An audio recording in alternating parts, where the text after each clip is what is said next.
Fall of Dhaka 1971।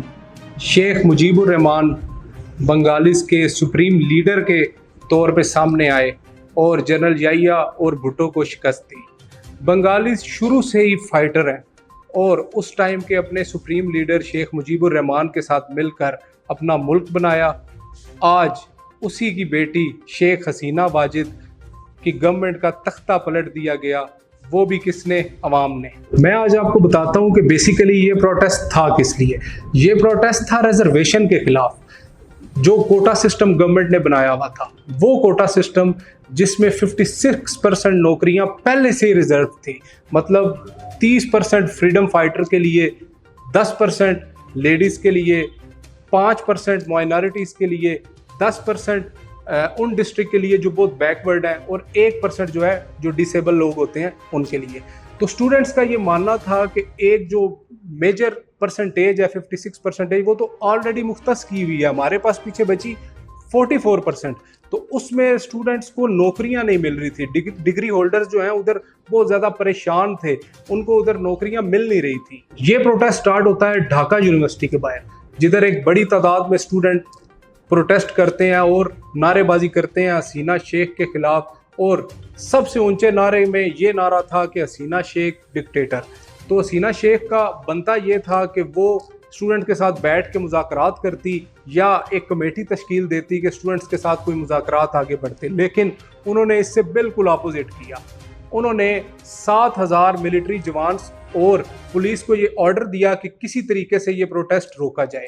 तो police ने students के ऊपर रबर बुलेट्स, शेलिंग और ये कि डायरेक्ट फायरिंग की, जिससे 300 बंगाली स्टूडेंट्स शहीद हो गए और 4000 इस टाइम जख्मी हैं। हसीना शेख के मुताबिक ये करने से स्टूडेंट्स डर जाएंगे और वापस दौड़ जाएंगे, अपने घरों को निकल जाएंगे। लेकिन स्टूडेंट्स और तादाद में बाहर आए और सबकी ज़ुबान पे यही नारा था कि हम अपने भाइयों का खून रायगां नहीं जाने देंगे। गवर्नमेंट को ये पसंद नहीं आया कि उनके खिलाफ कोई कैसे जा सकता है। तो हसीना शेख ने आर्मी चीफ से रब्ता किया और इनको कहा कि मुझे ये किसी भी हाल में प्रोटेस्ट ख़त्म चाहिए, चाहे जितनी मर्जी जाने चली जाए।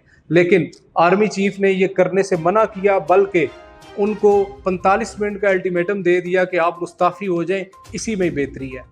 डेमोक्रेसी का मतलब सिर्फ 5 साल में एक दिन जाके वोट डालना नहीं है। डेमोक्रेसी एक डायनामिक सिस्टम है जो आम आवाम को पॉलिटिकली अवेयरनेस देता है। लोगों ने, बांग्लादेश की आवाम ने बहुत बार चांस दिए इस गवर्नमेंट को कि यार इस बार ये ठीक करेंगे, इस बार बेहतर करेंगे, लेकिन हसीना सरकार के कान पे जूं तक न रेंगी और फिर आवाम ने अपनी अदालत लगा ली। तो फिर आपने देखा किस तरह हसीना शेख, जो बांग्लादेश पे पिछले 15 साल से हुकूमत कर रही थी, वो किस तरह हेलीकॉप्टर पे बैठ के अपने मुल्क से फरार हुई। सिर्फ 4 लाख बांग्लादेशी रोड्स पे आए और बांग्लादेश की सियासत के डायनामिक्स पलट दिए। इस प्रोटेस्ट का इतना प्रेशर आया कि आर्मी चीफ मार्शल लॉ भी ना लगा सके और फौरन एक निगरान सेटअप उनको लगाना पड़ा। अच्छा, मैं आपको एक मज़े की बात बताता हूँ। ये कोई प्रोटेस्ट इकोनॉमी के खिलाफ नहीं किया गया। बांग्लादेश की इकोनॉमी कोई अफगानिस्तान और पाकिस्तान की तरह नहीं है। अगर मैं इस पे नज़र दौड़ाऊँ तो उनके जो फॉरेन रिजर्व पड़े हैं वो $48 बिलियन पड़े हुए हैं और जीडीपी ग्रोथ सस्टेन्ड है 7% पे पिछले कई सालों से, और उनकी जो एक्सपोर्ट है वो $59 बिलियन क्रॉस कर चुकी है।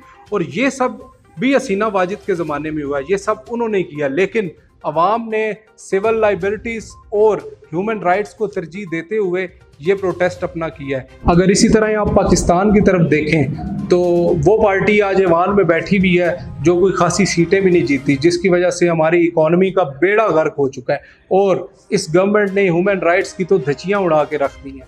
खैर, इस घड़ी में हम अपने बंगाली भाइयों के साथ हैं और उनके लिए दुआ गो हैं, और साथ साथ अपने मुल्क पाकिस्तान के लिए भी दुआ गो हैं कि हमारे मुल्क के जो हुक्मरान हैं वो इस मुल्क के लिए बेहतर फैसले ले सकें और ह्यूमन राइट्स का ख्याल करें और अपने मुल्क को आगे ले जाने का सोचें। अपना ख्याल रखिएगा। अल्लाह हाफिज़।